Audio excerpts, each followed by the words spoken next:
Hi, Aquarius. Happy New Year. I wish you all the best for 2025 before we get into the reading here. And I hope that you had a very good 2024. And I want to say, and if not, I feel like 2025 is going to be much better for you. Okay? That just popped in, so I'm saying it. Now, what this reading is about, what is to come? What is to come when it comes to money finances? What is to come in relationships of any type? The one you're in, the one that you may just be dating, friendships, family relationships, partnerships, and everything in between, and personal growth, okay? So we're going to get right into this. We're going to be using the Oracle and the Tarot here. Let me get my Tarot deck out. Okay. So Aquarius, let's start with what is to come with your money and finances. And I'm really thinking second house with this. The second house in astrology, right? Like your money, how you earn it, how you spend it, how you save it, how you invest it, any financial responsibilities that you may have, any of your personal properties or possessions, okay? I'm just throwing that in there. Again, for you, I feel I need to say that for some reason. But basically, that's what we're talking about with money and finances. So let's get a card here and see what's coming up. And as always, you can watch for your sun, moon, rising, or you can look at this whole reading as a relationship reading if you have Venus, your Venus in Aquarius, okay? Now, the other thing to remember too, this can go out from the time you hear this. Some of this could already be happening, but it could go out 1 to 3 months, all right? So we have the ancestral force, completion.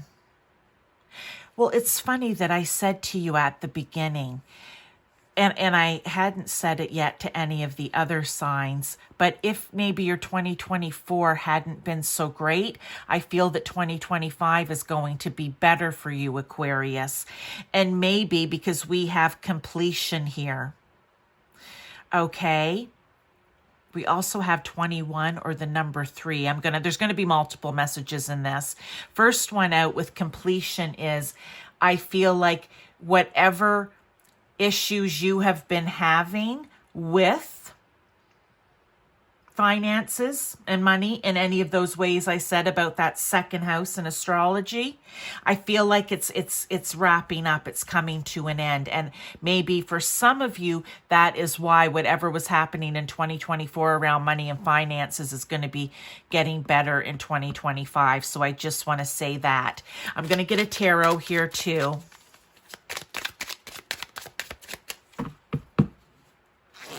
I also want to say with this ancestral force card that sometimes we carry things through from lifetime to lifetime through our ancestral heritage, we'll call it, right?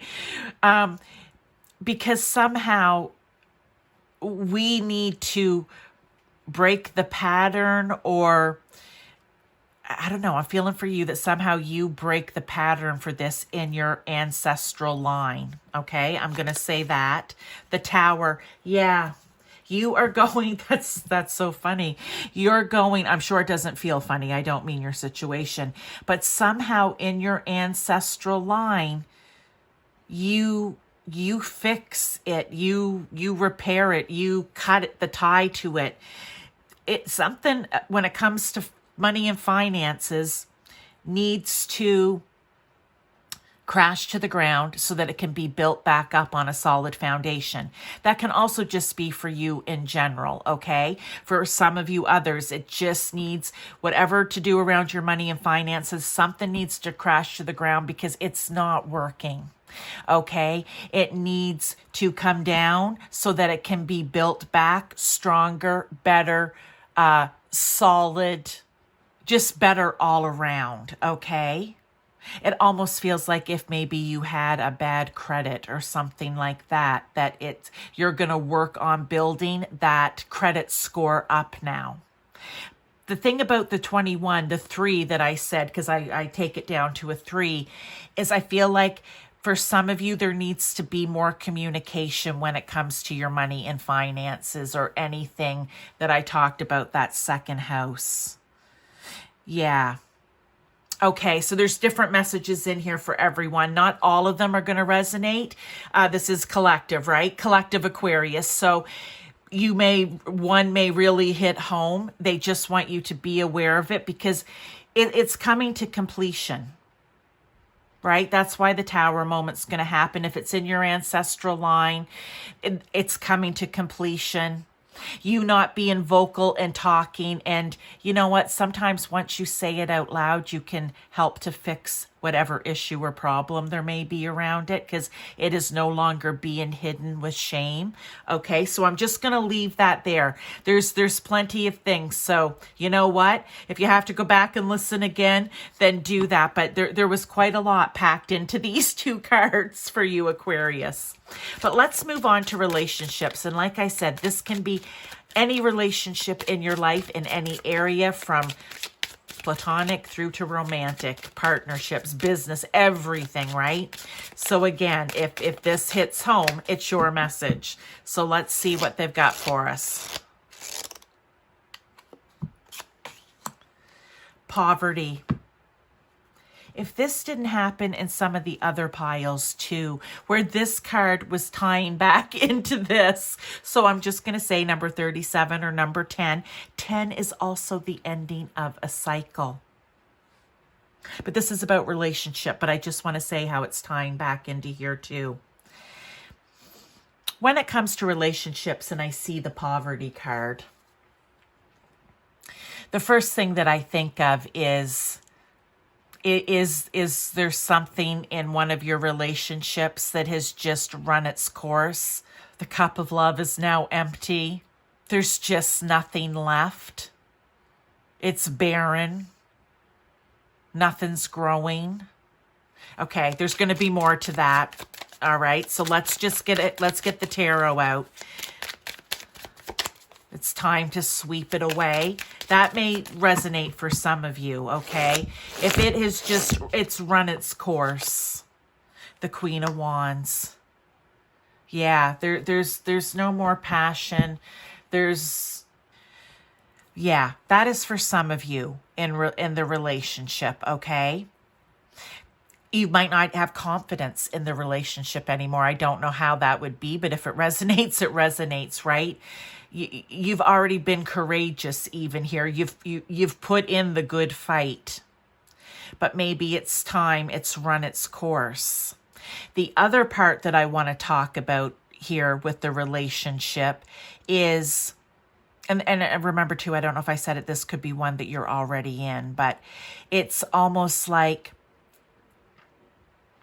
all of these things have been lost. Maybe one of you, and always roles can be reversed here too with this. One of you's given more than you're getting, okay? And if that's the case, then you need to work on it. Because I'm not telling you to get rid of that. It's always your decision. If it can be worked on successfully with both people putting the hard work in, okay? Because right here I see a little chimney sweep. That's what I want to say. And he works by himself. So both people need to be putting the work into the relationship. They both need to be determined. They both need to be ambitious about it. They both need to be confident that it can work. They both need to be passionate about it. But only if both people are putting the work in. Okay, I'm going to leave that there. I think that we covered that for relationships. Let's go to personal growth. And I love these attribute cards for the personal growth because it gives us the light attribute and the shadow attribute. Kind of like what to do, what not to do. Okay, Aquarius? Prostitute. Well, now. Oh, and see, they're even bringing me to that it comes back to here. Selling your soul for money, for being comfortable, for the lifestyle. I'm just going to say, not worth it. Okay, and I'll just leave it there, but let's get into personal growth. I mean, that would be personal growth, but it does tie back to here a little bit. Light attribute accentuates the challenge of surviving without negotiating the power of your spirit. It does tie back into here too. Okay, so this is where you need to work on the personal growth. Accentuates the challenge of surviving without negotiating the power of your spirit. Oh my God, that's beautiful. It's like selling, we hear a lot about it with what's going on in the news right now, selling your soul for fame and fortune. And look at what they have to do to get it, right? Shadow attribute places material considerations and security above self-empowerment. You should feel empowered in your relationships here, okay? You should feel empowered when it comes to your money and finances, but just in life in general, you should feel empowered. So again, these two may not resonate with you. This one may, because somewhere it's like selling out. I don't mean it to be harsh, but let's just, call a spade a spade. Somewhere you could be selling out, okay, in some area. And if it resonates, it resonates, but let's get a tarot with it as well. This card, I felt like it wanted to flip. Yeah. The only way you are ever going to get to the 10 of Cups, this is the 9. You're almost there, okay? And getting everything you want. But when we talk about the words self-empowerment and what was the other one? The power of your spirit. See, that to me is cup energy, right? That's your emotions, your intimacy, your creativity, your intuition. It's your feelings. Working on this personal growth gets you emotional fulfillment all around. Okay? I feel like for some of you, you've already been doing the work, and this is your message that you're almost there. For others, you need to start doing the work. Okay?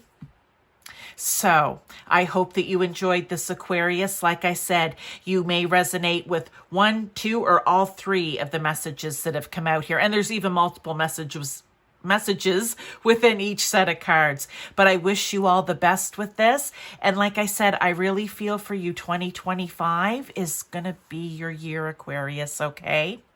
I just have to say that. And I want to thank you for being here. Thank you for your support. And I'll see you in one of my other readings.